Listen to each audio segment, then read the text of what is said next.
Okay, so that just it gives you some background on one thing, one aspect of what Melville may have been, I think, playing with. Also, so how far can you take being an individual? Also, how much does society allow us to? Well, I mean, it's not like it's one person's idea, but how put it this way, like how comfortable do we feel in society just really being who we are, or how far do we have to make some concessions, which I said, I'm kind of just repeating myself, I guess, or talking in circles one.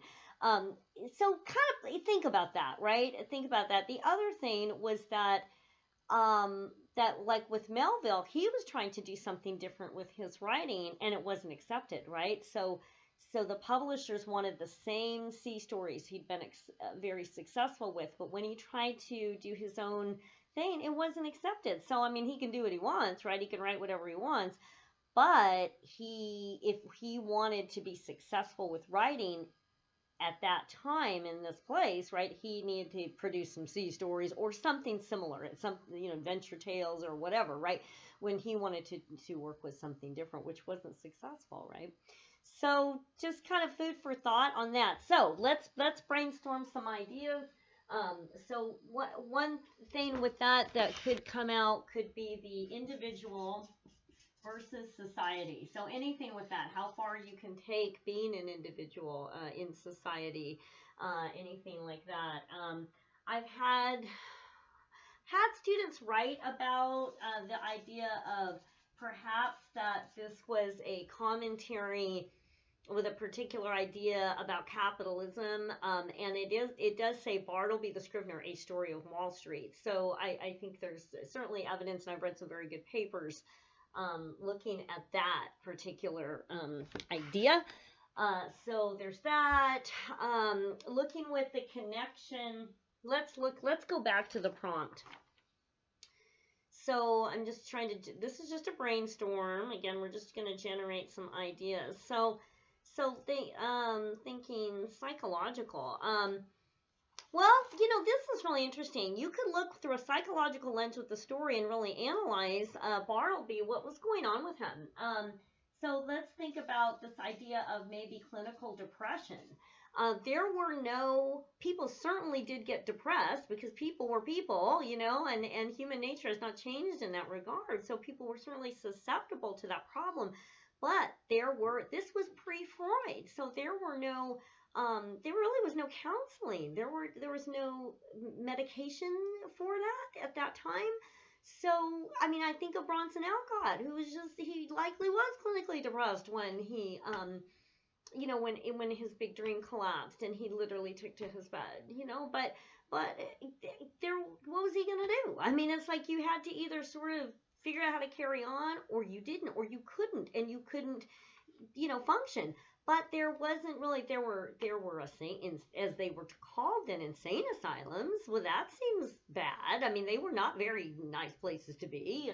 So if someone was diagnosed with clinical depression today, right, we would have resources for them. We would have counseling. We would have medication. There was not even the term, let alone resources or a diagnosis, right? So, but if you were suffering from that problem, it could be tragic, right, at that time. And Bartleby, maybe that's what's wrong with Bartleby, right? And that's why he's expected to function anyway, but he can't really do that, right? So you could look at that. If you look at what could be going on with Bartleby, and so if you could look at that, I've had students write about the issue of, does he have some form of autism?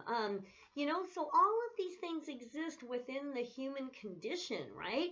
It's just that as we progress in time, we make more discoveries. And with our discoveries of understanding of human nature, of the human condition, of how the brain works and different things like that, we make more discoveries, and then we can diagnose different situations and get help and kind of have more understanding, right? So we weren't quite there yet at that point in time. So someone could certainly be on the autism spectrum, but without the understanding that we have today, without that medical or psychological understanding, And it could be tragic if you don't have the right resources, right? So you could look at it, I've had students do that, look at Bartleby within that lens. So clinical depression, perhaps some degree of autism. So what about the issue of homelessness? So we could look at that's not a psychological condition. I mean, I'm all of a sudden my brain was a brainstorm. We're jumping all over the place. So, but that's a sociological condition, right? So, but we could look at that issue. That the issue certainly existed then, where people for whatever reason weren't able to have housing, right? And so, because he was living in the office, right? So we could look at that issue with regards to Bartleby and formulate some idea. All right, very good. But there were not the social programs then in the 1850s that there are today to help folks who are suffering from that issue. A lot of those social programs came after the Great Depression in the 1930s. So this was before that. So that was, that could be a real problem that would be very good to analyze. All right, so I'm going to march through my my prompt here. So let's look at, says, so sociological homelessness, any kind of a social issue, right? So that's what comes to mind right now with Bartleby in this brainstorm. Feminism, I'm trying to think.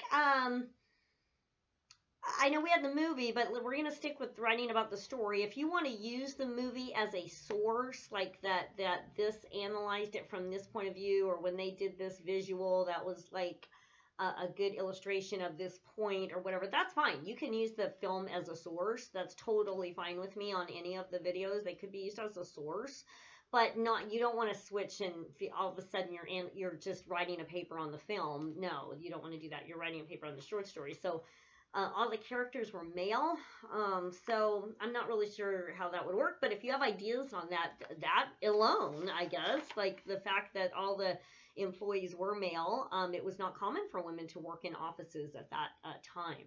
So there's an idea there somewhere. It's right there. I just can't grab a hold of it. Okay, so but I'll let you think about that. So gender studies. I think there's probably something there because it would be really interesting to look at the story in that regard, but I just can't, it's not coming to me. So, but think about that because any of these would be really exciting to look at the story through these particular lens. So right now we've got, and I've got historical too. So historical, so let's think about the 1850s. Oh, okay, so I'm going to think about the transcendentalism that was going on. I'm thinking about, I don't know if this would work, but I'm thinking about the issue of slavery that was huge hot button issue going on at that time. And I don't know how to work that in, but I'm just writing it down because it was going on at the time. History, maybe something will come. And this is a brainstorm. So this is what you can do on a brainstorm, right? Is there's no wrong answers. You're just like generating ideas, right? And then you pick what you want to work with, right? The country being, people were very polarized.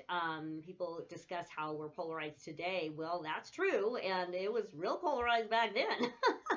so see, we came together, right? So we could do it again, right? So at any rate, we're so polarized that some states decided to secede from the Union. Oh my goodness, right? I mean, when you really think about being here at that time when that was happening, like that, oh my gosh. I mean, you think so how to work that into Bartleby, I don't know. But it was happening. So see, if you have an idea, I'm just giving you ideas here.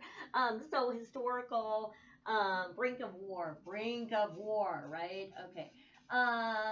Wall Street, capitalism, yeah. Some of these I'm not going to be able to work with because if I have no idea, I can't generate something out of nothing, but I'm going to just write them down to kind of show you the process, and hopefully you can come up with an idea. All right. So it's time to roll our dice. So what do I have so far for Bartleby the Scrivener? The individual versus society, capitalism. I don't know that I'm not a political science major. I honestly don't know, and I don't have like examples in my head about that. So I don't know if I can actually do that one today. But I've had students write on it really, really well, especially you poli sci majors. Right, you guys should go. Like you guys and gals should just go for that one. But because I've really enjoyed reading them, they've been really some good analysis. I just don't know if I can pull it out of my hat today. So depression, autism, homelessness, uh, historical transcendentalist, something about the transcendentalist, which may or may be similar or not to individual or society. Author connection. I'm just going to write this down. Looking at through the lens of the author. Through the lens of, was this like a connection with Melville, like saying that like his the way that he was not able to sort of be his own individual creative self or something. I don't know where I'm going with this. This is a brainstorm. Okay. All right. Author connection. We're going to see how this works out. All right. So, it's not, if you do this for yourself, what you'll find out is like, make it fun. Seriously, make it fun and it can get done. But don't stress yourself out. Do a brainstorm, and then like if what you're working with, you're like, I can't write about this. I have no clue what to say. Like, do a brainstorm, try to work with it. But if it's not coming, even if it's the best idea on the planet, if you don't have anything to write about, you just gotta scrap it. I mean, like, it's not wall to wall copy. Pull it up, start over, right? So until you turn it in, right? All right. So here we go. Yeah, so anyway, this is what we got. We're going to roll the dice. I'm going to see what I can do with any of this capitalism. I'll try. All right, depression 3, autism 4, homelessness 5, transcendentalism 6. I don't know how to write this. I don't know how to connect this to slavery, maybe through capitalism. I don't know about that one. War, and this is great for history. Oh, good, history majors, jump in here with me. I just can't seem to make the connection right now. I'm gonna go with these 6. If something comes up, then I'll. Oh, good, we've got 6 on the die. I'm gonna say that word right. All right, here we go. So, let's see what we're working with. Let's hope it works out. Okay, 5. Oh, that's 5. Homelessness. Okay, fine. Okay, and that's a nice sociological lens to look through. Okay, let's talk about that. All right, so looking at the issue of homelessness and Bartleby and the Scrivener. Okay, so the fact that he did not have a home. All right, let's think about this. All right, so generate some ideas about that just for yourself. Start thinking about Bartleby the Scrivener and how this story may illustrate some issues that were rather tragic for folks that were unhoused in the 1850s.